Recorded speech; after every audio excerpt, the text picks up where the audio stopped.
All right, so today we're going to be looking at materials, and we're going to be taking our scene that we've been creating, and we're going to take our objects, and we're going to, right now everything is basically in a flat material that doesn't really have any reflectivity.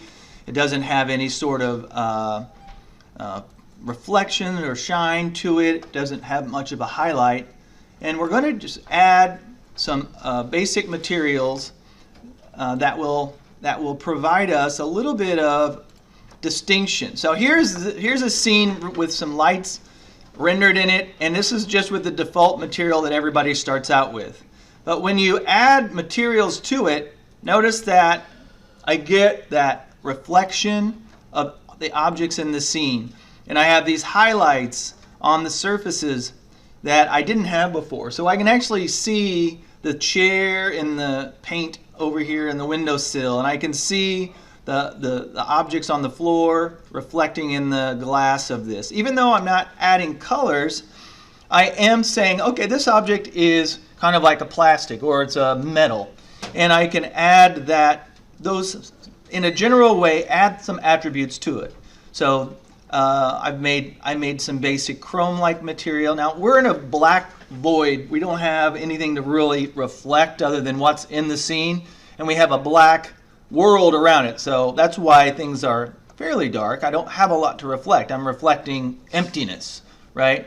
But as we go, you will have things in scenes. You will have more of an environment. You will have textures and colors and patterns and all kinds of stuff within your room. If we had wallpaper and we had wood grain and we had all kinds of stuff, all that would be here in your scene. So taking these ideas, we are going to learn how to take something, oops, I don't want to do that, how to take our objects and start to paint textures and details. So this is a helmet that I've painted the color and the materials on. That is using the same Maya renderer that we're using right now, but applying a material and then using Photoshop to paint in where things are worn and degraded. So this is just a helmet sitting on a plane with a checkerboard pattern. So this is kind of where we're headed in the end. We're going to be able to, and you can see you get these sensations of texture. You could, if you can think about the layering of metal on top of or under paint on top of primer with rust, you can think about all those types of things, and we can simulate that. So we're going to work up to that, but right now it starts with just taking our objects in our scene and saying, are they shiny? Are they not shiny? Is there, and what's that going to be like? Does that make sense? So we're going to be talking about that. I'm going to pause. All right. So I want to go over just some basic things right now. So as we are moving along, remember, next time we meet, we are actually critiquing. So I want to go over that. So we're going to be rendering out our final scene, adding lights, adding materials, and shooting our scene. And we're going to be, believe it or not, February is next week. So on Monday, we're going to critique Project 1. So for some of you, there's a lot of work to do. For others, you're pretty well, you've constructed some things and you're adding lights and you're thinking about it. So that's where you should be. When you are working, when you are working in your scene, and you're working with lights, here's my scene. First, I want to say don't work with too many lights. Don't start off super crazy and add lights everywhere. Start with your main light source. That's how I do it. Like where is my main light source in this scene? And first decide that. For me, it was the sun light. Remember, I had in the background, look at my reference. This was my main light coming into my scene where it's the strongest source. And then from there, I'm going to have a light. If I can't get it all from one light and light the floor and light this back wall, then I need to have another light to do that. And then where's the light that's going to be bouncing around the room? So I don't have tons and tons and tons of lights in my scene, I only have a couple. But in order to kind of get me going with this, I'm going to use a inside my renders inside my shot, my render view, I'm sorry, my work view here. I can go up to lighting and say, right now by default it's on default lighting, so it's just flat. And if I say use selected light, what I do typically, I have my outliner up, and as I select a light in my scene, I can, and I'm looking at this from, not from my camera shot, and I would look at it from my camera shot as well, but you can kind of see how the light is acting in that shot. I have this light shining through this window, and it's kind of showing up right down here. And I can adjust that to try to get it where I want. As I move the light around, I can kind of see the effect that I'm going for, and I can decide what works and what doesn't. I want a real sharp edge on the floor, and so I'm going to kind of work with it like that. And as this one's going to shine on the wall over here, and then this is the soft light that I'm using to just kind of bounce light back into that corner and kind of illuminate some things here that would be in darkness. Does that make sense? And so I'm constantly kind of just trying to decide what is bright enough, you know, where is it going to be. But as if I had to move a light and render a scene, move a light, render a scene, it would take forever, and it does take forever, even when we do it like this, because I am going to have to. Usually I have my shot cam locked in place, but I have a bookmark. You can put your camera where you want it in your scene. So if I wanted it to be here, I can go up to View, and I can say Bookmark. I'll say Edit Bookmarks, and I can say, give it a name. So I can say Shot, or you can call it whatever you want. I'm just going to say Shot number 2. You can hit Enter there. If I close this, then I can go up to View, and if I move that, I can choose, here's my shot 1, and it's going to jump to that location. View, Bookmarks, shot 2, it'll go to that location. Now usually how I would be working is I'd have my shot cam in one view here, trying to make as much use of the real estate that I have to work with, so I might slide this over, it just depends. And what I usually do is in my shot cam, I will have up my, kind of like my control to kind of show me where the film, what I'm actually going to be seeing through the eye of the camera. So it gives you this nice little line here, and you can kind of haze it out by adding this little mask around the outside. So this area here is what I'm going to see, and it tells me the size of my image.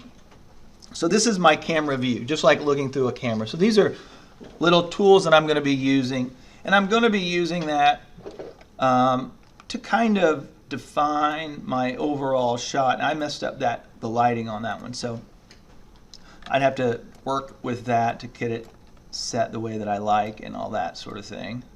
And another thing that you want to do is label things. So I have my window spot 1, window spot 2, reflected light in the back of the room, so that you know what your lights are doing. You know, what is their job? And I'll have like a right, left side. You know, this is spotlight right, or spotlight back right, or something like that. So I'll know where that is, so I can quickly, as quickly as you can, if everything is. And notice that I've named all. Well, when I deselect it, it shuts that off. So I usually don't have all my lights on all the time because it usually blows everything out. So I'll kind of go back and forth between that. But I have things labeled, and I will put them in groups. A group is a way to select a bunch of individual parts and to move them under a different transform node. So all these different things that make up this TV and all of that, all these parts here, instead of having to move them individually, I'll group them together. So I'll select them, everything that I want in the group, and then I'll go up to edit and say group, or I can hit Control G. And what that does is that it puts everything under one control here. Notice that it has this little plus sign, and if I click on that, everything that's contained within it is under there. Now what's cool is I can add things to that. So if I wanted to put another group, so here's another TV. If I wanted to move something into that, I can select it, hold down my middle mouse, hold down my middle mouse and drag it into the group like this, and then add it in there. So now it's a part of that group. And then when I move that, I can just select my group and then just move the whole thing.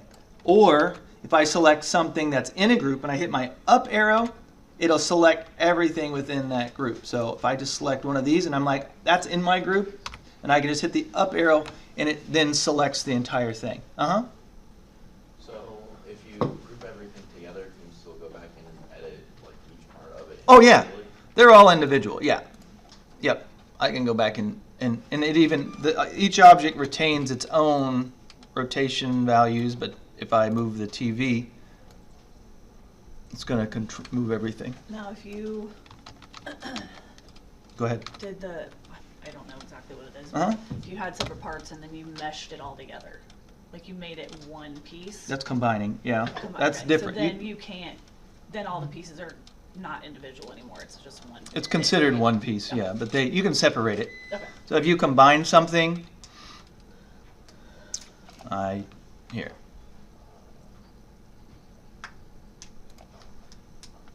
You don't. So if I just have an object like these, and I say I'm going to combine them into one object, I can go to Mesh and Combine. Oops, I shouldn't have got that back well, but then if I have it selected, I can actually separate and go back, and I can separate them out. Okay. Sometimes you will get objects, you might download an object and it will be a bunch of pieces but have been combined, and you want to work on individual parts and break it up, like it's a car, and you get it and it's a bunch of, it's one thing, it's the wheels and everything is all combined. But if it's something you can separate it out, and then you have the wheels independent and everything independent, but you'll get it as one combined object sometimes. So that's a nice thing to do. Any other quick questions about lighting or anything like that? The more you ask your computer, to do right in this particular case, that it does take time. That's why your computers need to have pretty good power to start rendering and doing a lot of interactivity like we're doing here. But today I want to talk about materials, and in the notes I have on materials.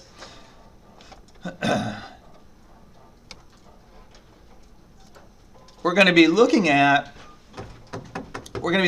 these basic shading models. And what we're going to do today is really just kind of introduce the idea that these different materials exist and how we apply them to our objects. So we're doing this on a very basic level. I always think of it as like it's matte, it's like a not shiny, it's semi-shiny, semi-gloss, or really glossy. So I think of a brick, a brick that is not particularly shiny, or chalkboard would be your matte.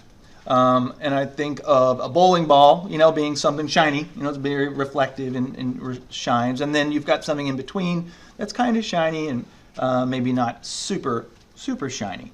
And when we think about those things, there are what's called shading models that exist already in Maya that we can begin working with. So they're like these default starting points. Just like we have default geometry, a cube, a sphere, whatever, we have kind of these default materials. And that's what it's going to do, is calculate the interacting of lights with your surface. So by default, everything is in what's called a Lambert. So let's create a new scene together. And it's just going to have a plane. So let's just start out with a simple plane. And let's put a couple just basic pieces of geometry on the plane. Maybe a sphere, maybe a cube, maybe a cylinder. Not too many things, just kind of sitting together in kind of a semicircle.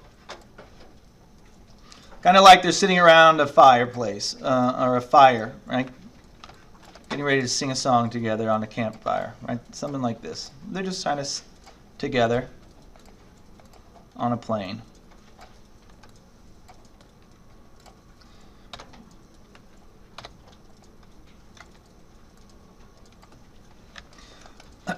When we look at these objects in our attributes, so now we're going to start getting a little bit more detailed. We're not going to just be concerned with where something is in space, what is channel, the channels and locations and rotations. We're also going to be thinking about its inputs and what, basically how it's going to look down in the, kind of down in all these different nodes that we've been looking at. So we're going to get a little bit more detailed in materials and surface shaders and stuff like that. So up in our channel box, we don't see a lot of this. We don't see a lot of this stuff. The only thing we've seen so far are the inputs, which decide, the number of edges and stuff like that we have for these objects. So I can reduce all those, but we don't really see anything about materials. It's not until we look in the attribute editor over here on this lower tab that we will start to see some of this stuff. So the attribute editor contains a lot of information in these little panels across the top, and I can actually do a lot of the same things that I was doing in just the channel box. The first tab here is my translation and rotation and values. So I could actually scale something by just typing in values here. This is the attributes of this object in just a different way to see it. So the first one is basically the transform node, the transform information for sphere 1. So I could even change its name if I wanted to by just typing in right here. And usually when I change the name of something, I go to this node and not this one or this one, because it'll only change the name upstream, kind of. So I usually use this one. So if I went to my channel box, notice that the name, my sphere, has been changed. Now, what I want to do is look at something else. So I've got my material attributes, or more information about the mesh. Then I have the input values here again. So this is really like my input values that I can actually change these in more of an interactive way, where I can use these sliders, which is pretty cool. Adjust the radius, so I can get to it through these attribute panels. Then I have a shading material that's saying that I'm using a Lambert 1. And then I have the attributes for the Lambert 1 down at the end. So by default, we're all using this Lambert material when these things are created. So Maya does that automatically. But the problem is they're all using it. So if I change anything on the materials, everything changes because they're all using the same thing, right? And so we don't want that. We want all of our geometry to typically have its own independent materials. Now we can share them, like if I have something that's duplicated and they're all basically the same thing. Like I used, in my scene, all the trim on the floor is the same material. I'm using the same thing. And my TVs are all sharing, I'm using the same one Chrome node and I'm just applying it to different things. So I'm not getting super detailed on all that. So basically, walls, all the walls, unless you have one wall that's made of glass, and then I would give that a different attribute or something like that. Does that make sense? So I'm going to actually add a material to each one of my objects, unless I don't need to and they can share one. So by default, we don't mess with the Lambert because I don't really consider that a material. That's just the default starting point. So don't mess with that one, because if you do, everything that you make from this point on will have pink polka dots or whatever, right? And so I don't necessarily want to have to deal with that. So what I want to do is I want to add something, a new material to this. Before I get into that, I do want to show you that there is a specific tool or window for working with shaders, and we'll get into that later on. So materials and all that sort of stuff is handled in what's called a Hypershade window. And so when we go up to our Windows panel, we consider this a rendering tool. And so under rendering editors, we can go to what's Hypershade. And this little sphere with this little icon, this little sphere icon is a typical icon for rendering. And it actually gives you this cool window that we can look at. So what we end up having is a visor that has different little, these are iconic, these are nodes. And the nodes kind of represent the material. So far in our scene, we just have render 1, and these are some of these standard things that Maya provides. We don't have any textures or utilities. We don't have much of anything. I do have, if my lights would show up, and so these would just kind of show up as a bunch of icons like this. We also have what's called the Create menu. So we have the ability to create more of these nodes that we can then assign to our geometry, and they come up over here. So Maya has a bunch of surface nodes that they use for different things that we begin to build a network by connecting these nodes together. So a color channel might have a picture file added to it, and that picture file needs to be connected to an image from our source images. And we start to connect all these things together to build up the final material. We're not going to get into all that yet, but after Project 1, Project 2, and Project 3, we'll be getting into all that. But the idea is each object is going to have what's called upstream and downstream connections, which are visualized by these input values. So we have we don't have a lot going on here, but if I click on these icons when I have something selected, it'll kind of show me the basics of what a network would look like. We have a Lambert material, and then its color is feeding out into a shading group and stuff like that, and what's being calculated. But for now, we don't have to worry about that so much. I can actually get to that by clicking on this icon right up here in our render view information. So that is another and a faster way to kind of bring up our Hypershade. So what I want to do is I just want to assign multiple materials. Assign a material to these multiple objects. So let's start with the ground. And I always like to name things, so I'm going to call this ground. And to the ground, I want to add just a shiny material, which is I'm going to call, what I use a lot is just the blend material. And when we look at the notes, a blend material is basically going to be, it's a pretty versatile. Like I said, the Lambert is our base material. And these titles here will take you to the Autodesk kind of descriptions of Lambert. And you can kind of read about them. I always think of them as a chalkboard or a mat or unpolished surfaces. And you can go in and read about all of these. So each one of these will provide you with kind of their, what they describe as what the material is described as and what it tries to represent. Represents a glossy surfaces, hard highlights.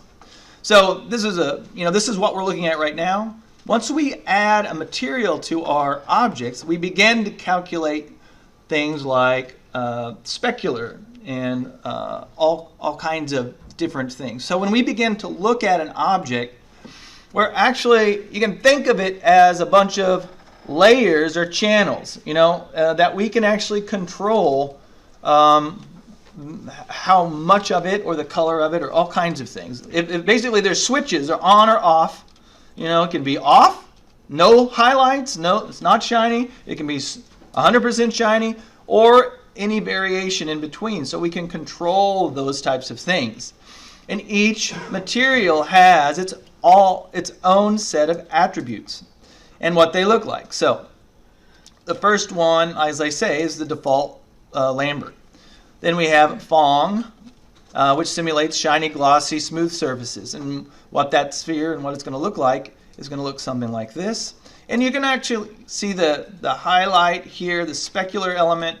And then we have what's called a Phong E, which is a little more efficient. And it softens some of these things. So they're very subtle in some cases, how the highlights look. but they might be useful for rendering more quickly in the end. A blend material, I like blend. It's used for simulating metallic surfaces, and it has its own parameters that we can work with. Velvet or a DVD or a CD or hair, it has little grooves in it. So if you look at a clump of hair, it has this interesting highlight that other shiny surfaces don't have.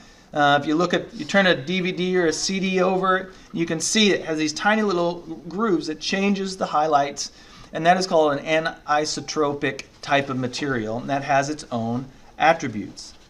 So each one of these materials have a list of different attributes that we will look at. Color, transparency, the ambient color of an object, does it have incandescence or not, can it simulate that it's producing its own light? Translucence, is it like a blind or a paper that will allow light to shine through it if there's light behind it? If you shine a light on it, can you turn on? The diffuse value, how does the light cover the surface and allow the color of that object to be reflected back? No diffuse or little diffuse will allow that surface color to reflect back. Specular shading, notice that you can color shading and you can see how the light reflects off of it. So instead of it being this white spot, you can add color to it and it can reflect a specific color in those shadings. So when you're looking at an object, everything that I'm mentioning is its own channel or its own layer. And every one of those layers can be changed to create unique looks. But when we see it, we don't know it. You know, we're looking at like an object and it's shiny, but everything that we're looking at is being controlled independently. So a shiny spot can be adjusted and controlled. The diffuse can be adjusted and controlled. And so when you start to alter those things, that's when you can come up with some very unique types of shading and shading changes, and can provide a unique look to your object. So let's look at some of these. So basically, on a basic level, what we're going to be doing is deciding, is my object that is in my scene for this project 1, is it shiny? Is it dull? Is it transparent? Those types of things. Does it reflect? Does it refract? And just on a basic level. So let's add a new material to this. First of all, I'm going to select my ground plane.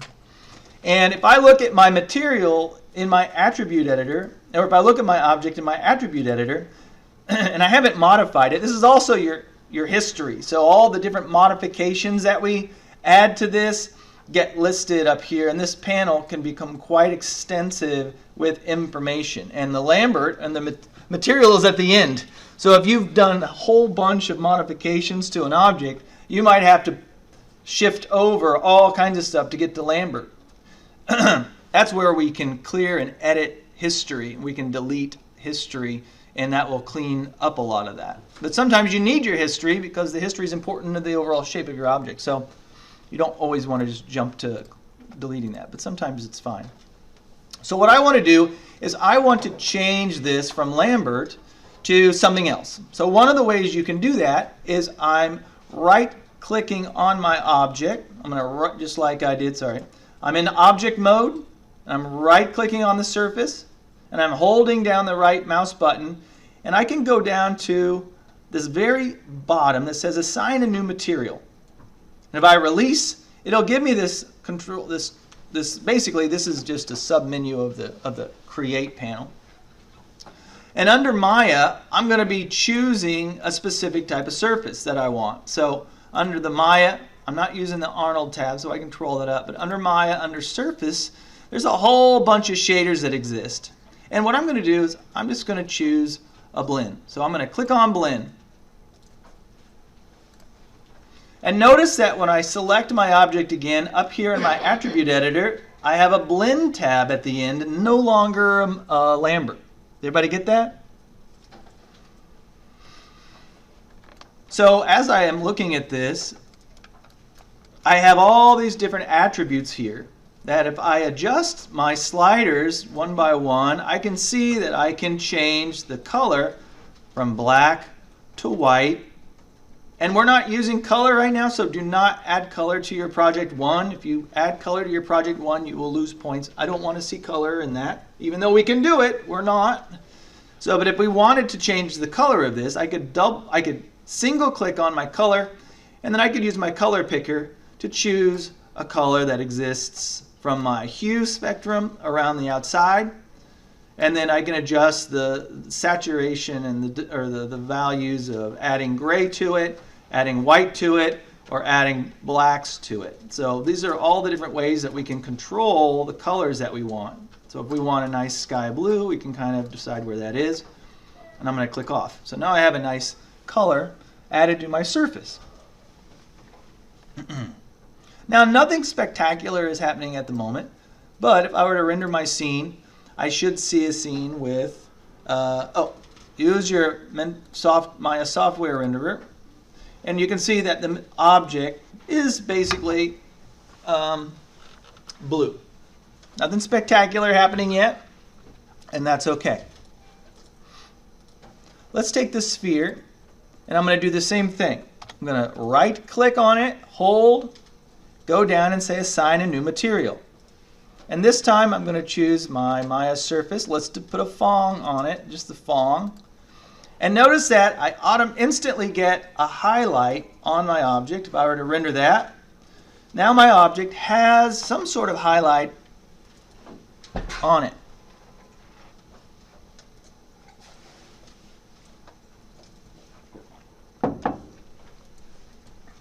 If I click on my object, I have a Phong 1 at here.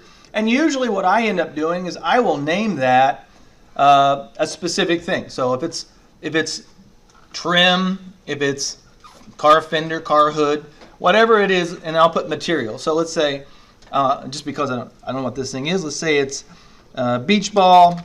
You don't have to write this. Beach ball MAT. So that's my beach ball material, right? If you pick one you don't want, how do you delete it? Like I accidentally hit the wrong one. I added the right one, but I just accidentally picked the wrong one. Sure. You can just right click on it and choose new material and do it again. Which I did. I just didn't know if I could delete the one that I didn't want. You can delete the one that you didn't want in the hyper shade by clicking on one of these like this and hitting delete. Okay. And when it goes green, that means it doesn't have a material select added to it. But if I wanted to, I could drag that material down onto it. If I wanted to put it on a different material, I could drag, put it on there. So there's lots of ways to do stuff. I'm going to grab that sphere, or this cylinder. I'm going to say assign a new material. And I'm going to say anisotropic. It's right up here. And notice that I get this nice vertical highlight on there, just like if I was looking at hair, you know, where hair has these nice highlights. If I render my scene, notice that I have this nice highlight. As I click on I'm going to close this window and go back to my beach ball material. Again, as I adjust these values,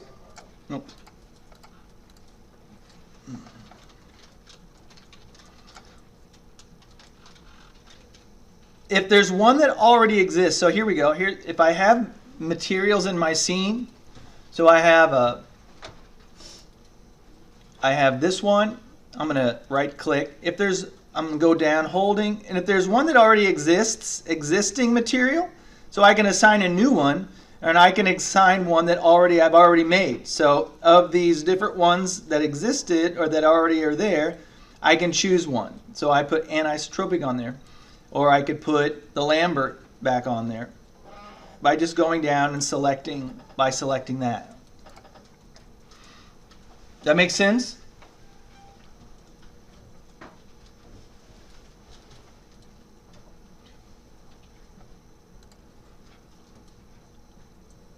All right. So let's look at some of the attributes of our object. So I'm just going to be looking at this little sphere here. I'm just going to kind of move into it, and let's create a light in our scene, just a simple spotlight.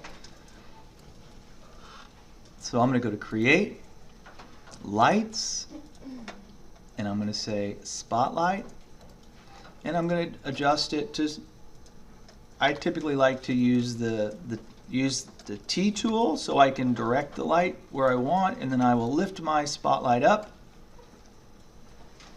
And I'm going to go into my lighting and say Use Selected Light, and I'm just going to kind of adjust my light a little bit, add a little bit of softness to it, and just nothing spectacular, but adding light sure makes a big difference. And I'll add a simple depth map shadow and just kind of adjust my scene. I might make it a little bit bigger. Get some of these other things in the scene. Once we start adding light and things to our scene, I'm going to make my ground a little bit bigger too. Things start to get a lot more interesting. Things start to look a little bit better just by simply adding a material. So things start to pop, they start to have a little bit more of a unique quality. Oops, I'll turn my lights back on. So what do you got? You're in Arnold, so go to Maya. Make sure you're using the right renderer. How do I make the box bigger without having it huge? Just It drag the popped corner. up. Just Oh, the drag the corner. corner. I was trying to. Okay. Yeah, just drag, reshape it like that. Okay. And then you have to render it to see what you get. Okay. Thank you. So again, you can modify the shape of your render window by just dragging it around. And when we're doing this, I probably recommend just doing what we had done in the last time and closing out the outline and then going to Panels, Panel, Render View. And then you can kind of keep things side by side a little bit and adjust these things just so that you can kind of see. So really all I want to do is, I might make that cube a little bit bigger. So I'm going to move my, so decide on your shot, just so you can see your object close up a little bit. And let's do this. So here's my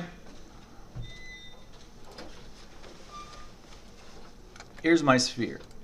So let's look at some of these attributes. Everybody okay with that? Let's go into our material tab here. And so I'm gonna run an IPR on this.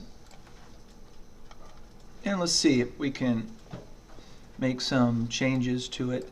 I'm gonna drag. I want to make it as quick as possible. So as I change these values, notice that the color of my object changes.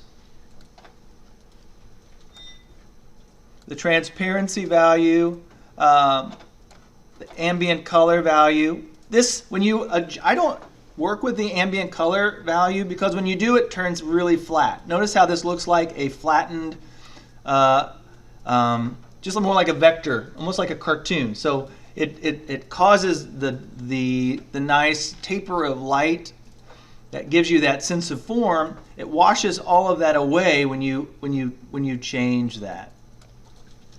Incandescence will give it this sense of kind of like it's illuminating, so it goes to hot white.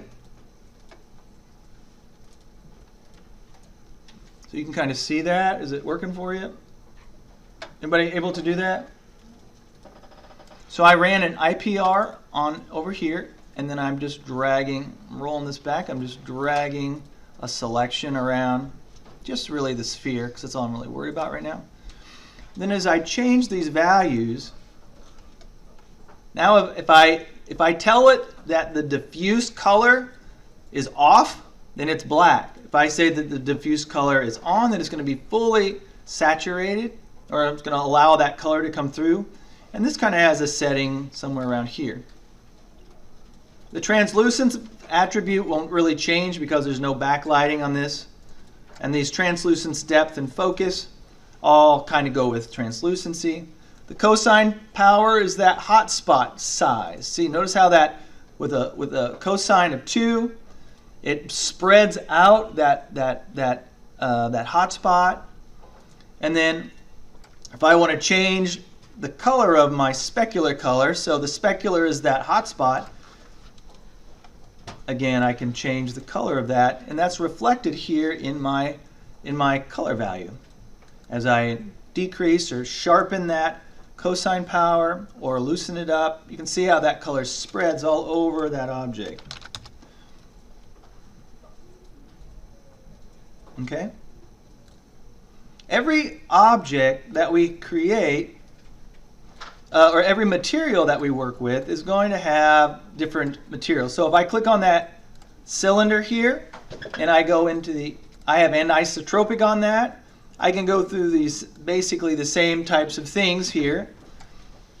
Ambient color, incandescence, I can control all those things. But it has a little bit different controls. It has an angle control for that specular shading. I can sharpen that if I want it to look like a laser sharp, or I can soften it. I can spread it out a little bit. I can adjust the roughness of it. So the more rough, it adjusts the Fresnel index. And again, I can change the color if I wanted to.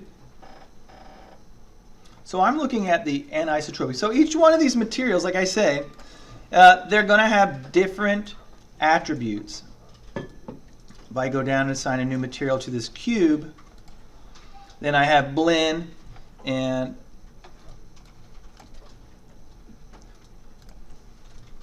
with the cube, it needs a little bit more detail. So I'm going to pause for a second. Is anybody able to do that? How did you? Very I good. don't know how to get. So select your I can object. see everything, So select your object, which I did. and then your anisotropic tab is over here. Right, which I have. And then in my render view, I have it selected, so it'll kind of update as I'm going through. It's still, that's what I'm saying, it's still dark. I don't understand why it still looks like that. So your attributes for your light, I would raise your light a little bit more to give yourself, because you're seeing the edges of your spotlight right here. So just give yourself a little more light. Yeah, raise it up a little bit. Very good, and should give you, and then that's the edge of your plane. So let's make your plane a little bit bigger.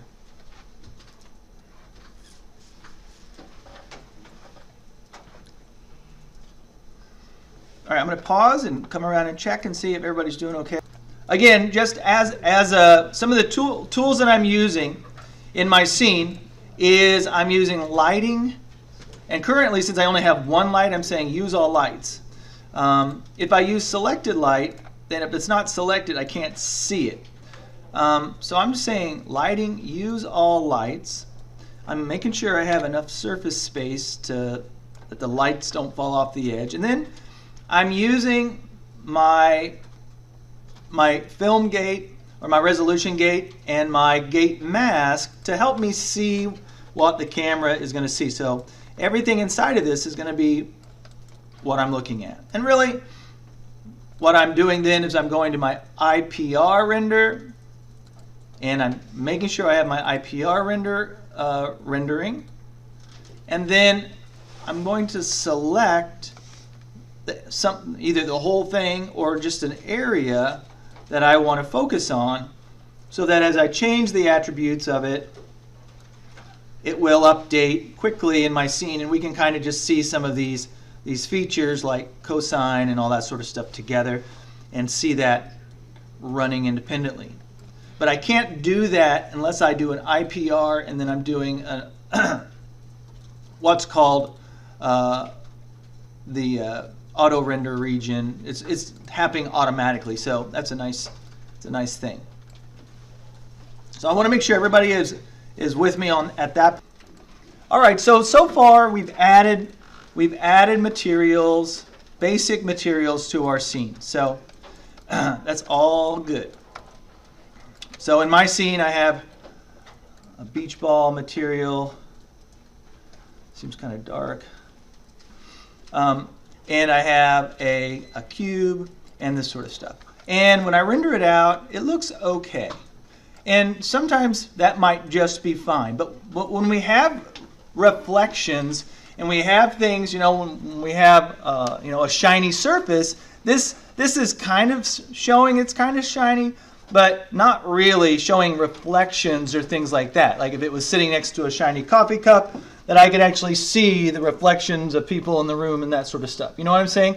That isn't being calculated right now because the renderer is not calculating ray tracing. Remember, with shadows we had depth map and we had ray trace. Now ray tracing occurs, reflections occur through ray tracing when it's going to go out and see the light, and then it's going to trace from that point things in the scene and find out what it is, and then take those colors and put them onto a different surface. So let's do something. In this scene, let's just give some color to this scene.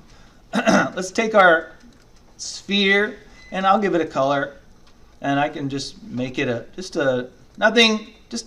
just make it a light color. It doesn't have to be full on like red. Use some creativity.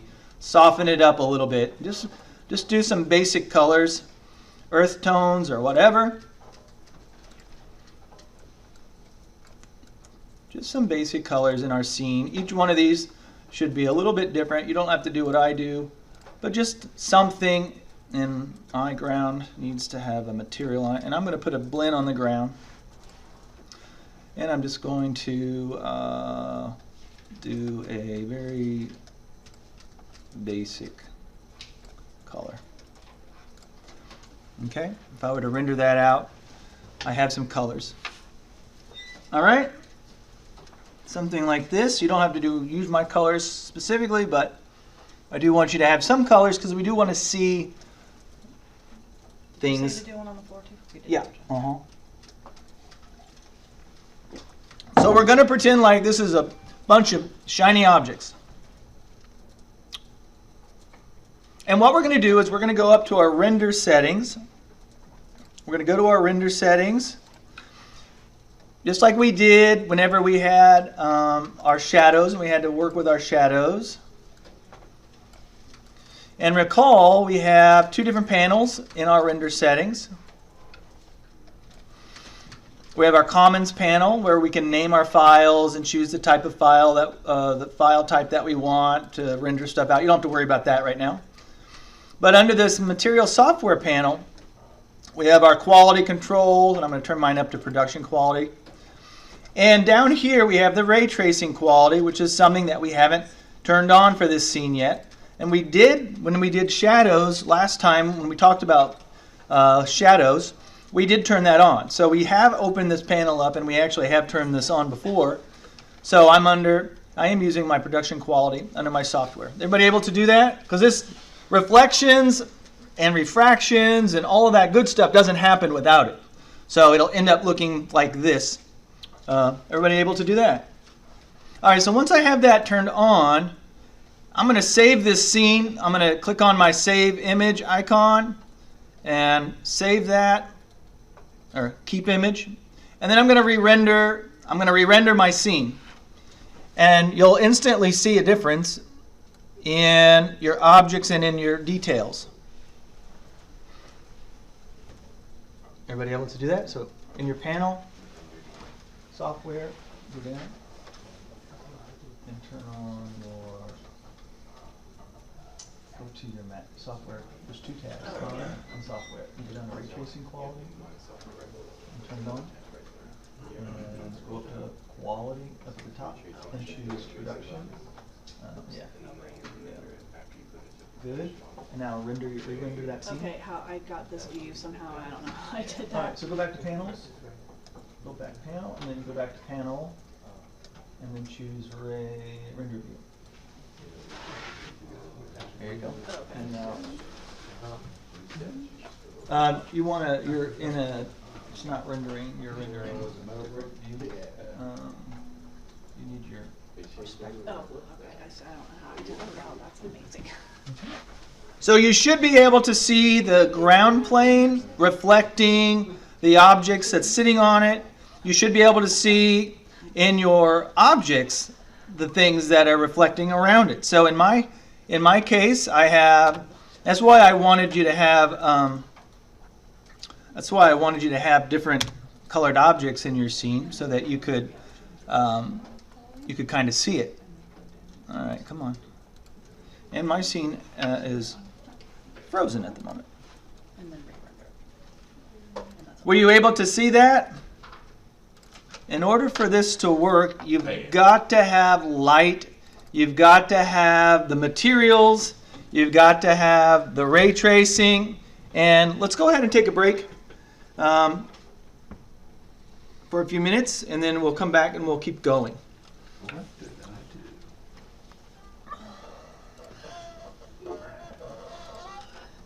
I'm so glad you record these, because I always listen again. Yeah. Okay. I just want to be clear that Project 1 is not an advanced materials class. This is just, is it shiny, slightly shiny, not shiny, basically. Don't get so crazy deep into everything that you're trying to recreate some complex type of thing.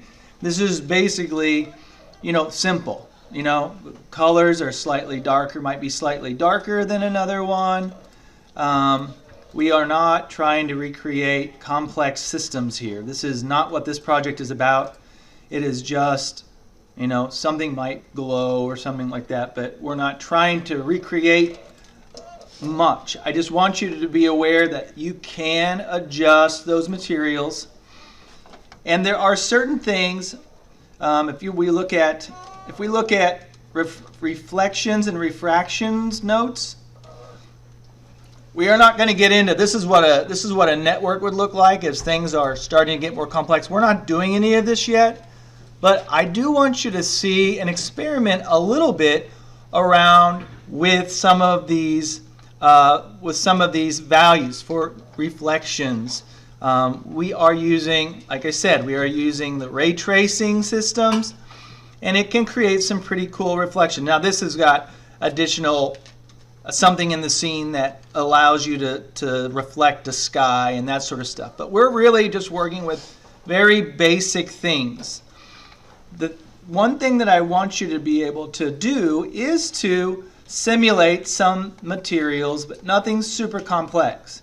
So turning things on, maybe having something that looks transparent, like it is a sphere or glass of some sort. Maybe something in your. Anybody have glass in their scene? Maybe a glass object or anything. You don't really have to put a window in or anything. That can complicate things, but you can do things where you are adjusting refractions, and this talks a little bit about that. A little bit, if you wanted glass or something, you can actually add a refractive index, so it'll calculate that, and you can see how it's reflecting and refracting the elements within your scene. So if you did have, like in one of the examples, there's like a glass on a table. Let's see, one of these. It doesn't matter. You can see it.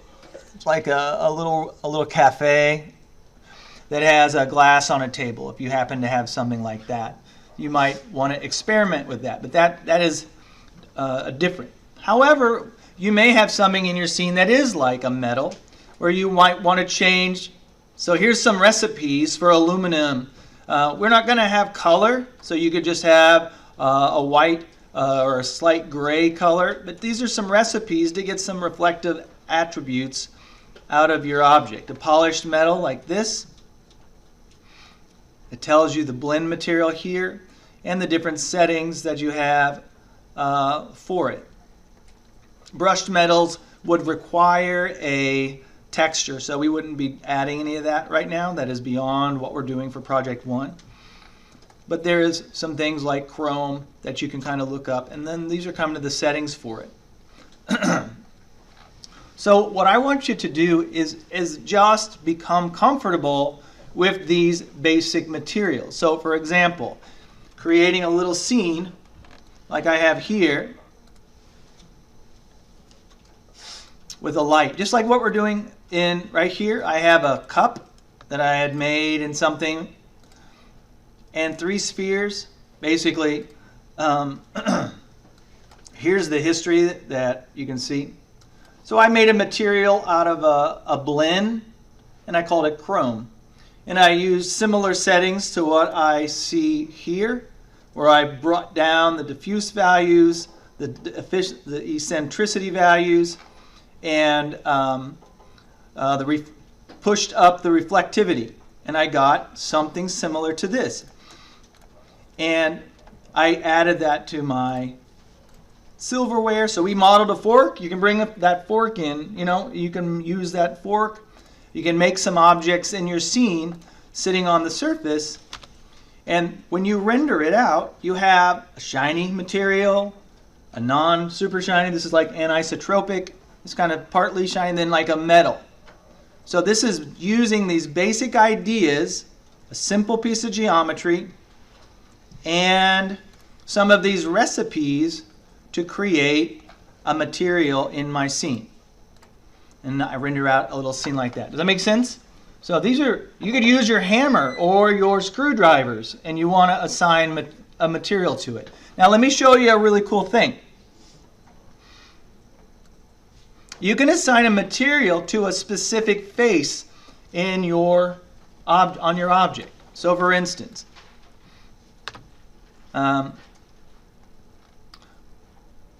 this has been smoothed a lot. I don't know if I can, I think I deleted the history, but if I wanted to select faces, here's a cool way to select stuff, by the way. Let me just make sure. You can actually paint a selection on a surface, which is a really cool thing to do. So if I have some area on my object that I wanted to assign a different material, right now this whole coffee cup has a ceramic, I called it ceramic or something, a material. I can right click on that because I have these certain things selected, assign as existing, and then I have glass cup or chrome or something like that, grand font. So I could assign something different to it. So if I put chrome on there, and I have these faces actually within this one model have chrome assigned to it. So if I were to render that out, I don't know if it's going to be in the same. I'm going to guess real quick because it'll take a second. When I would get that material assigned just to those faces, and then the rest of it would have the other stuff. So here's shiny chrome, just in the faces that I selected. Okay? So you can, if you want, select certain parts of your model and assign specific material attributes to that by selecting the faces, which is pretty cool. Right? So for your material study, I want you to create some objects. Well, I don't really want you to create that much because I want you to spend most of your time on project one. But, I had a fork. You have those screwdrivers. You can use those. You can import them into your scene if you want. You can, and then you can assign a material to it. So the handle of or the different faces of that screwdriver, and then the blade, the metal blade, you can make that a metal. You can make the handle wood or something, or whatever it is that you want. Something not shiny that's contrasting. Does that make sense to everybody? So I want to see where you have experimented with trying to create different basic things. Is it shiny? Is it semi-shiny? Is it super shiny? And then you can, I actually have glass in here someplace, I think. You can make glass as well. Glass is a little more advanced, and it can be, I believe I have a glass already done, glass cup. And it takes a little bit to render glass, and you can't really see it without refractions. I can't say it. But there's a glass material. It's cooler when you actually look through it sometimes, so rendering it out from a different point of view to see how it bends the light, and it'll bend like the spoon and stuff like that. It can really be costly on time, but you can refract. See how it's changing the reflection, the materials through it? It's altering them. I always like to compare it to straight lines. So here's the spoon handle, and then it's bent, just like if you stuck your hand in an aquarium. And you see how it bends the light, and you can bend the objects in your scene. That's a really cool thing to mess with. Now, when you do that, the material actually has ray tracing options per material, and you have to add a refractive index, which you have to look up online. This is Flint Glass refractive index. So you can actually go online and find the refractive indice values for air, glass, smoke, ice, all that stuff. I just type in refractive index glass, and it said Flint glass is one of the most common types of glass, and the refractive index is 1.6 to 1.9 or something like that, and then I just shoot in the middle. And I just see what happens. So if I change this, it will change. If I change this to 0.9, I don't know what's going to happen. I'm just going to see.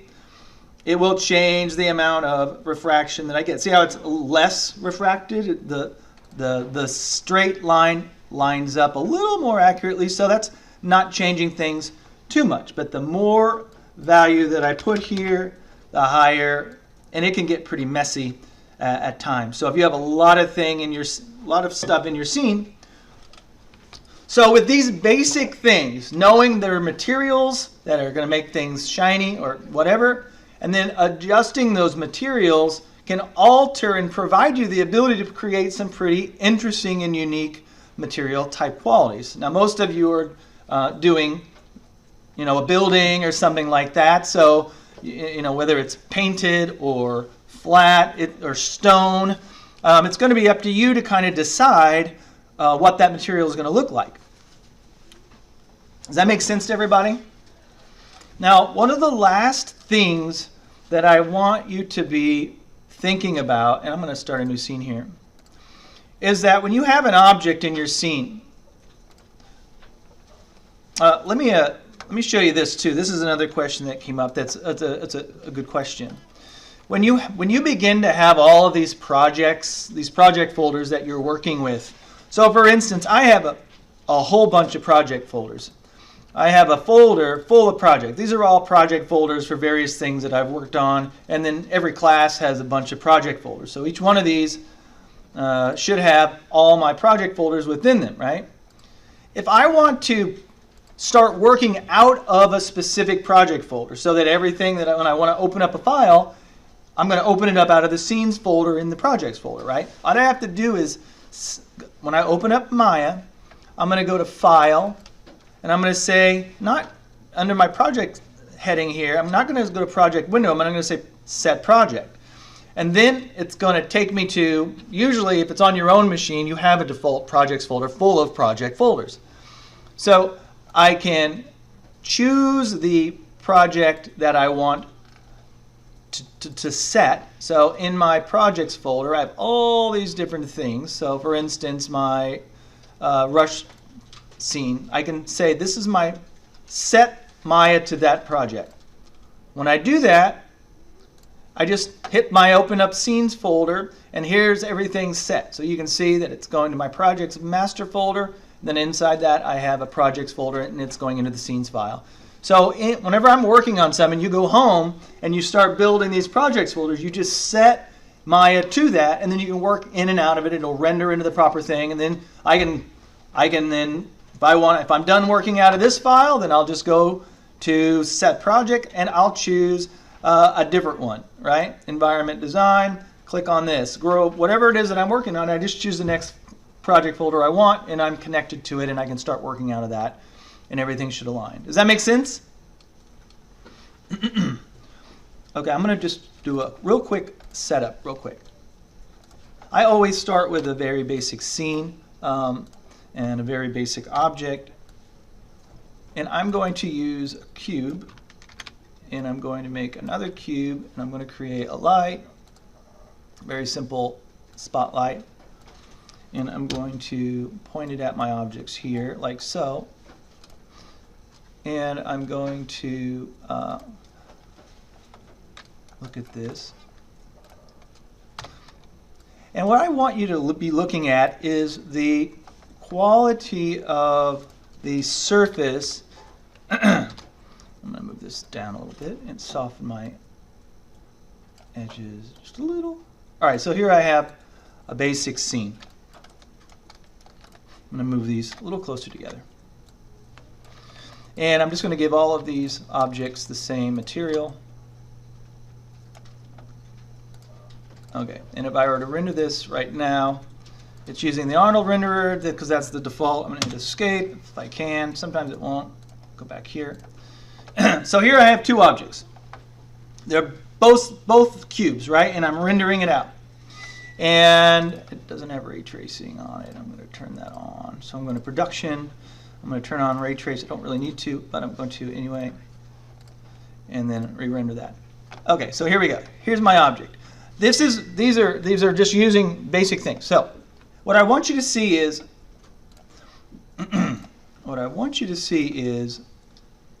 the difference of the quality of the object when we add some basic edges and features to it. So what we don't want to have is what's called a paper thin edge on the side. So I'm going to zoom in a little bit. Paper thin edge where two planes essentially meet without any sort of intermediate. So this is a plane or a face, this is a plane or a face, and they meet right here at this one single edge. Typically, we don't want our objects or our models to look like that. There's not a lot of difference between this surface and that surface. It's just basically flat, right? There's two colors. There's this color and that color, light and this color and that color. We typically want to add to an object's edge a little, what we call a bevel or some additional transition. So think about most objects that you see in the real world. Look at the desktop or the table or your computer edge. It's usually got a rounded edge to it. And that rounded edge captures light, right? So on this cube right here, I'm going to do what's called just a very simple bevel. And a bevel is something that I would do at the very end because it can distort the geometry and make it a little bit harder for edge loops and that sort of thing. You can make your own bevel, but a real quick way to add bevel is to select the edges. Actually, I'm going to select the edges that I'm going to see in my scene. And that's one thing to be thinking about, how much of the geometry do you actually need? And then if I go to my tools, and if I use the bevel, which is right here, Control B, and if I'm just going to reset the settings. I don't think they have been modified. I'm going to hit bevel. And what it does is that it kind of snaps that edge. Oops, actually, I'm going to undo that because I want this edge and this edge and this edge. And if I say bevel, it kind of breaks that edge and chops it a little bit. Now, I have the ability to adjust the fractional values of that relatively easily. And what I just want to do is try to just get a little bit of an edge right there. Now I'm going to make this wider so you can see it. And if I add segments, it'll subdivide that edge and round it out a little bit. So as I subdivide that, now I don't want too much unless it's a very important asset in my scene. But notice the difference when I render these objects out. How this has this nice see that this looks like Tron 1985, right? Anybody know what I'm talking about? And this looks a little nicer. This actually has a beautiful transition, right? Those of you who need to watch Tron if you don't know what that means. All right, so when you have an object, and you got to know when to use it because you want it in your shot. Like for instance, it may be okay to have something in the background that is far enough away that we can't really see it. But if I'm going to be this close to something, I'm going to make sure the craftsmanship on that model is better than the other stuff. I'll put my bad stuff in the back so it gives you the impression. That's why in my scene I didn't work too hard on that power or the plug-in, because I'm just like, okay, it just needs to look like the idea of a plug-in. I'll just whip that out in a couple seconds. But if that was going to be like one of my key assets, I want to make sure that looks really good. And so I'm going to add these additional features, and that's why I'm going to make sure I have that beveled edge. So if you're working on an object and you've got corners of that object that are going to need to capture light and look really nice, you'll want to make sure you bevel those. Now, also, beveling doesn't have to be done like that. Extruding can also, so this is without having to go through smoothing and all that sort of stuff. But if I'm sorry, insert edge, if I were to go in, remember, our geometry wants to pull into a ball. What we want to do is add more structural supports to it. And so when I do that, I insert edge loops and I put them where I want them. in certain areas to pull that geometry closer and closer to the shape that I want without adding too much geometry, and I may just do that. Now, this object doesn't look, this object doesn't look like much right now, and if I were to render that, it doesn't look any different than the other one. But if I were to take this object and add this mesh smooth option, which is going to provide a whole bunch of geometry, not just in the areas of where I want, but as I smooth that, notice that I get a smoother looking piece of geometry, and I get some action going on. Nothing particularly good, but if I continue to smooth that by increasing the divisions of my object, it will round off, and it can look, but at the expense of a whole bunch of faces. So I don't have to increase my geometry like this. This is way overkill for what we're trying to do. It does work, but we don't have to do that right now when we can get by with doing what I just did here and only put the edges where you want. The problem, the good thing about this method is that my geometry isn't completely screwed up. Whereas this one, it adds a lot of additional stuff, although they're not that far off, that can disrupt things. So I tend to try to go with the least amount of edges that I can get by with, versus taking something like this and smoothing it. Now, I will confess, I'm a sucker for super smooth things, and I do like that, but it's at the expense of time and rendering. So if I'm working in my scene, this has no materials on it. And what I did is that I decided that this was going to be like a blend. So I just basically went in and said assign new material. I'm going to give it a blend. This is you might need to move these things. This is all the history of me working in my scene on that piece of geometry, and it lines all that up. If I want to get rid of that, I just select my object, go up to Edit, Delete by Type History, and now all of that is gone. And here's my blend. So what I basically did is I went in and I said, here's going to be my piece of geometry. It's basically just kind of shiny. I'm going to make it white because I want it to be bright. I'm thinking of just tones. So like this is going to be brighter than the wall. It's going to be brighter than the floor. And so it's probably like white paint. So I'm just making it white, right? In my reference image. So I'm just giving it white. And I can tone down the reflectivity if it's not too shiny, right? And I can kind of drop that off. And I'm not messing with too much of the details of any of this stuff because this can make things blow out. So I probably wouldn't touch anything else. I'm basically thinking what's light, what's dark, and what's different shades in between. So what I did is I went in and I said, you know, I took a bunch of floor panels like this, and I'm just like randomly choosing some. And I said, assign new material. And I said, it's going to be a Lambert, and I called it light. I called it floor light. And then I adjusted it so that I could tell the difference. And then I went and I grabbed some more like this. And I'm like, okay, this is going to be floor dark. And then I grabbed some. Doesn't matter. I went right, assign new material, Lambert, floor dark. Right? Quick and easy. I'm just saying it's going to be shiny or not. I'm not delving into the details of all that. I didn't assign my chair anything, but if I did, I'd give it a blend. I'd make it white paint. I could even use this. So if I wanted to, I could select all these.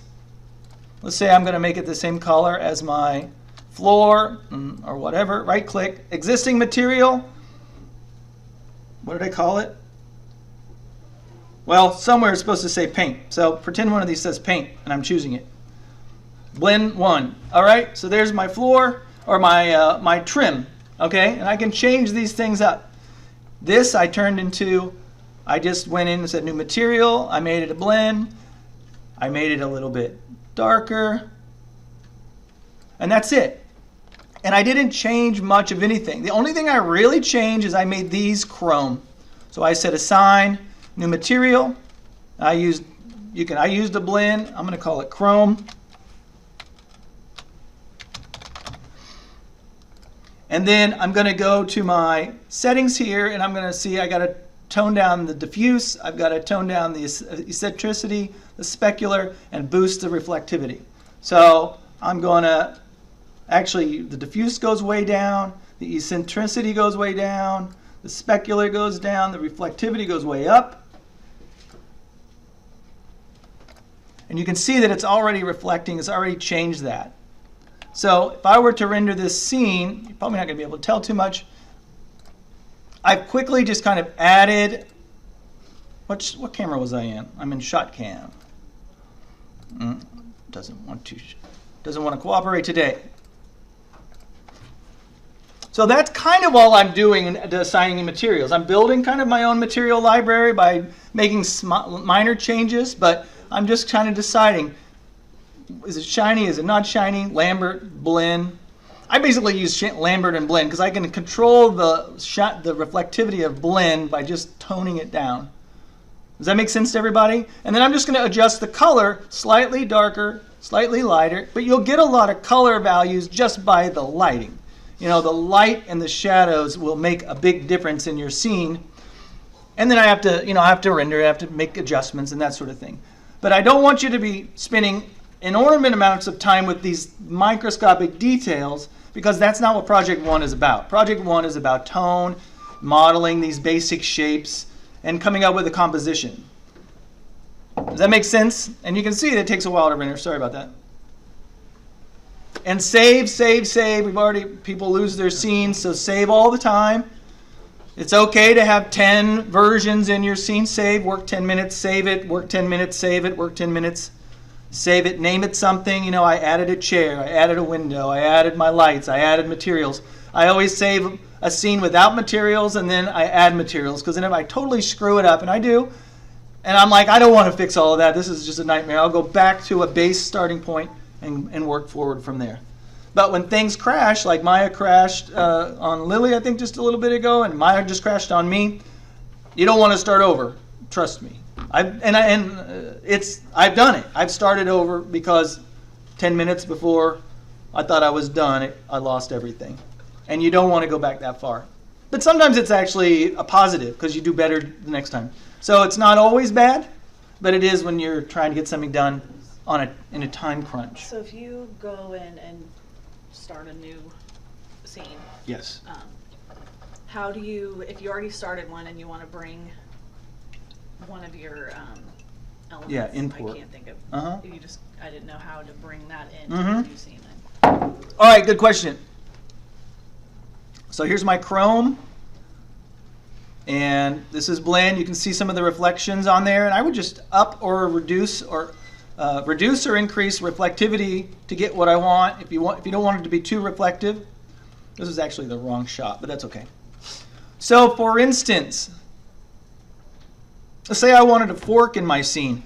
I have a fork file saved somewhere in one of my project folders. I have to know where it is, right? And I'm not sure what I'm going to get. But usually when I have a model of something, so let's say I have this and I want, I'm going to get too ahead of me. Let's just say I want to import something. I can just import a scene. It may have everything in it, right? Or I could save a scene with just a single object in it. Like if I just wanted to save this TV, I could say File, Export Selection, and then I can choose the file type that I want. This is where we take something that we've modeled and we turn it into an OBJ or an STL. We can turn this into an OBJ file, which is another type of object file that you can use for 3D printing. So if I wanted to 3D print that TV, I'd save it as something else. But for now, I'm going to save this as a Maya binary. What did I select? The TV. So let's say TV. That was TV2.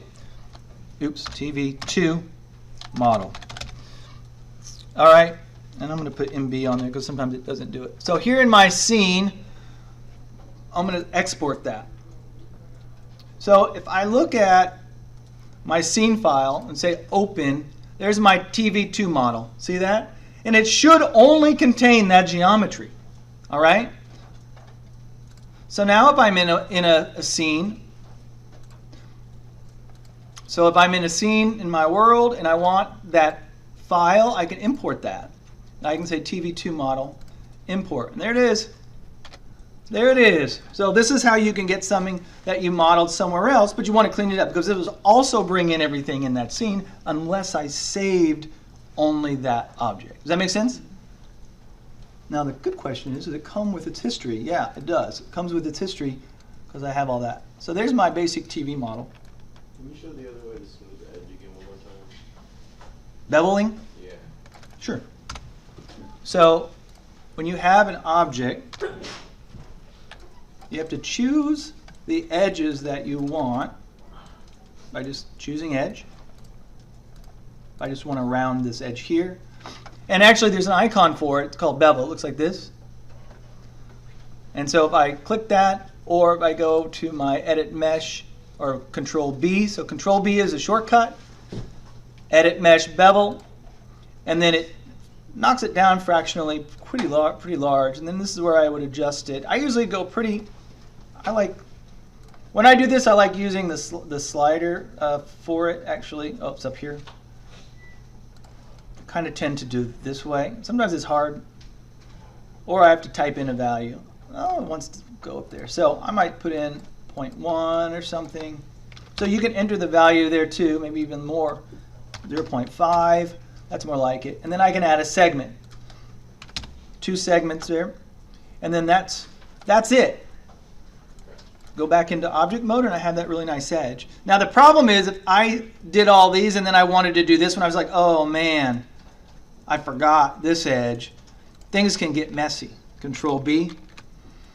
It gives you a little piece of junky geometry right here, but you know, you can maybe get by with it, but what'll happen is the render might be kind of ugly, and it may not. I'm just going to say it could be kind of ugly in that spot. You could get an artifact like that, and that's not particularly nice. But then you got to go back and be like, okay, I'm going to fix that. So what you could do to fix that is to say, you're not going to win that easy. I'm going to go to my vertices and I'm going to choose my target weld and say center and say boom, boom, fixed. So you can screw with, you just get used to working with these little points and edges and figuring out how to control the flow of your geometry. So it's not always a complete loss. I'd have to do it down here too and everywhere, but and the rest of it, if I'm not going to see it, I don't really care so much. Although the geometry wouldn't be super beautiful. There you go. Does that make sense? So let's talk about critique for a little bit. What we do in critique, if you haven't already done this, some of you, if you've been in these classes before, we're going to have an image. You're going to turn in your project folder with all your images in it, but I want to have a single, so in Cobra, you'll have a single render along with your project. So I want to keep everything together because as an instructor, I want to look at your scenes. I want to see what you've done, look at your geometry, look at everything, look at your rendered images and all that. But I don't want to have to sift through all that necessarily just to try to get the final render, your final render. So I'll have you upload your project folder, but also as a single image of your final rendered image, right? So what we'll do is one by one, we'll project only your image. We aren't going to talk about how you did it. We're not going to talk about the tools and techniques and all that sort of stuff. We're just going to look at your picture and we're going to talk about it. Talk about it from our standpoint. The composition, your values and tones, your craftsmanship, ways to improve upon it, how did it turn out, and all that sort of stuff. We're not going to talk about how you did it. You're not going to show us your file or anything like that. I'll look at that later, and you can talk about that in class or after class with each other. But we're just going to look at the image. Does that make sense? So everybody shows their image. We'll go one at a time. We can go by volunteer. We can go by just going alphabetical. We can choose birthdays. I don't care how we do it, but we got to get through everybody in class. And you don't have to do all that much. Just stand here and listen to the comments. I would bring a piece of paper to write down what people say or what I say, and as we go through it. Everybody, we'll all make comments, not at the same time, but throughout the critiques. And whoever was critiqued, when they sit down, they will be the first to comment on the next critique. So when you're done, you sit down and you lead off the critique of the next individual, and then everyone else has a chance. Does that make sense? So when we come in, I want to have everything, I need you to have your files in before class, because I got to get them organized so that we can start class on time. I get here at 7 o'clock, so if you can have all your stuff in Cobra, that'd be great. Because I got to get it out of Cobra and get it in separate so we can just go through them. So I want your scene project folder, so for tonal structures project folder, as a separate upload to Cobra, and then your critiqued image, right? So that it's separate. So I can go in and just take that one thing without the whole folder. It's a lot faster for me. And have it ready. Make sure you bring your scene file with you, so if there's problems, you can open it up on your desktop, or we can put it up here or something like that. Make sure you have access to it. Don't show up without it and say, well, I submitted it in Cobra, because we have to see it.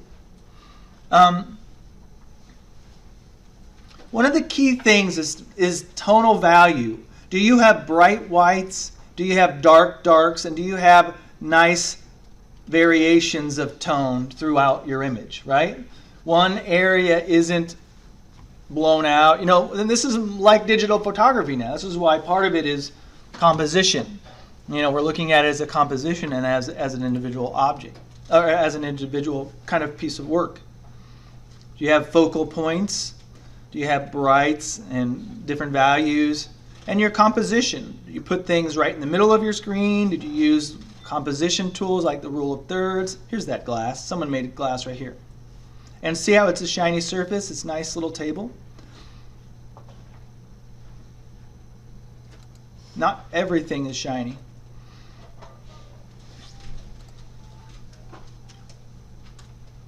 This is a lot of narrative kind of storytelling too. It can kind of say, you can try to create a mood, create an emotion, create a sense of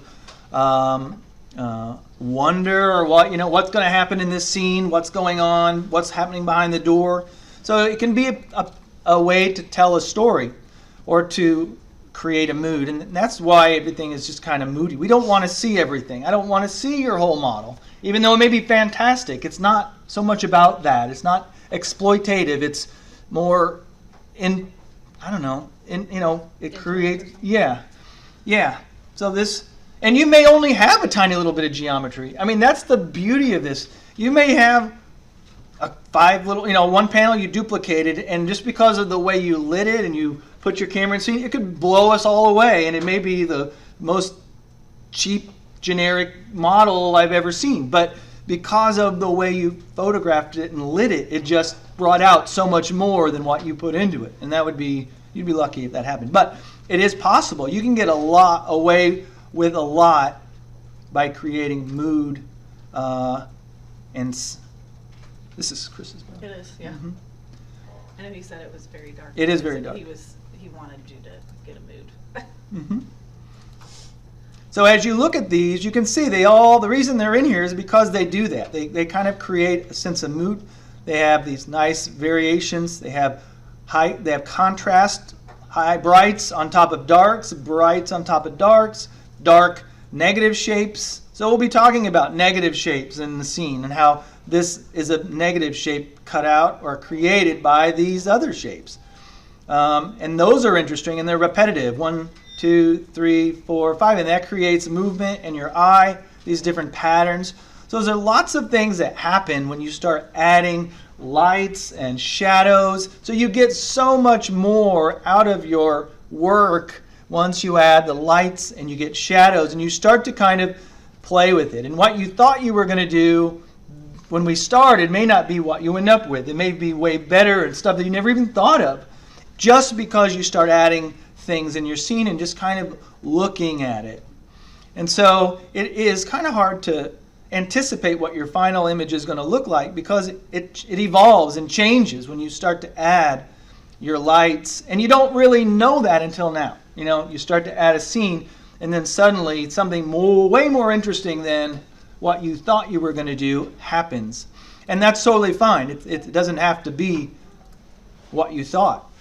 So just like in the shadow and light study, it evolved as you shine a light on the surface, and you're just like, oh, that's kind of neat. That looks like something. And then you start to kind of build on that, and then you realize that the lights kind of add on to themselves when they overlap, and then you use a negative light, and then suddenly it's just this compounding effect that one thing leads to another, and then you end up with something.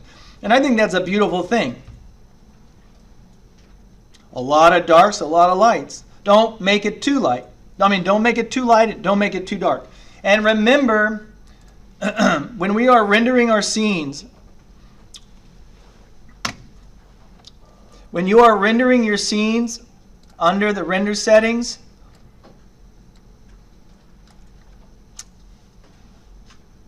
not that, sorry, when you render your render view, remember that up here, they've added this kind of gamma correction or gamma increase tab. And this changes. When it's on by default. So it's actually boosting your gamma. When it's off, that's what it really looks like. And why they did that, I don't know. That gives you some options to choose some different types. But the default is the sRGB. If I was to save this by going to File, Save Image, I gotta make sure I know where it's going. So it's going into my Rush folder, Images. I'm just gonna save it to my desktop just for a demo.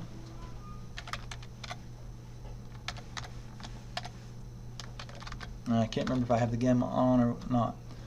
So here's my cube. I'm gonna save this as a JPEG image, and that's an important setting. Make sure it's a JPEG and not a PNG or an IFF or anything else, JPEG.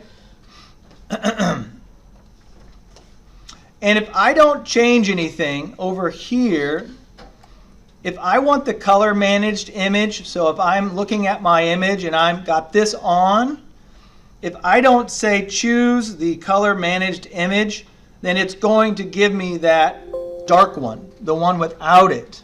And you'll be like, why doesn't my final image look like the thing I see in Maya? What's screwed up? And it's because of this. The raw image is going to have darker colors typically than whenever they do the boost. So I have to choose which one I want, and by default, they're kind of misleading you because they're saying, look, this is what your image looks like, and then you go to save it, and then they don't have it synced with this. So it's a little bit misleading. So if I would hit save, then whenever I view it, wherever that went, here's my cube.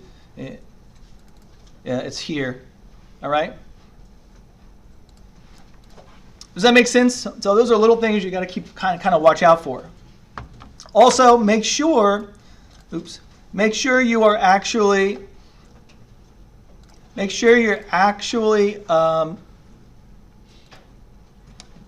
in your render view, not your render view, but your render settings. Remember, we have our render settings, and I guess it doesn't matter. We want to make sure we have our custom view or under our Microsoft software. Make sure you have your production quality on, because that gets rid of all those jagged little edges. This creates a smooth image. The values are much more clean and much more gradual than blocky. So you want to make sure that that's right. And under your Commons tab, you are rendering out at full 1024. You can render out at different sizes, smaller sizes, and much larger sizes, like you're doing HD or 4K or 3K. But for this class, we're doing 1024, and then that gives you that 1024 by 768. 1024 by 768 here image. If I were to change that setting here, it will update here. See the difference, how it's changing, what's visible? The aspect ratio changes. It can get much larger, but as I kind of go through here, these little images, these are a little bit more square, but it's changing kind of the aspect ratio. These have similar aspect ratio. This is a cube, a square. So we're using the 1024 size right here. It's kind of it's a little bit of a square, not quite as rectangular as some of these other settings. It's not too big. It renders pretty quickly. It's more fun to do like 4K when you can see all the details really close, but that takes a long time to render. For these projects, it's not necessary. All right, any questions about anything? So on Monday, we'll be doing our first critique. You'll have your lights, materials, and everything. And you want to think of it as a composition. And you want to light a scene like a composition. You know, look through your camera and light it through the eyes of your camera that you're going to be taking the picture from. All right, we'll go ahead and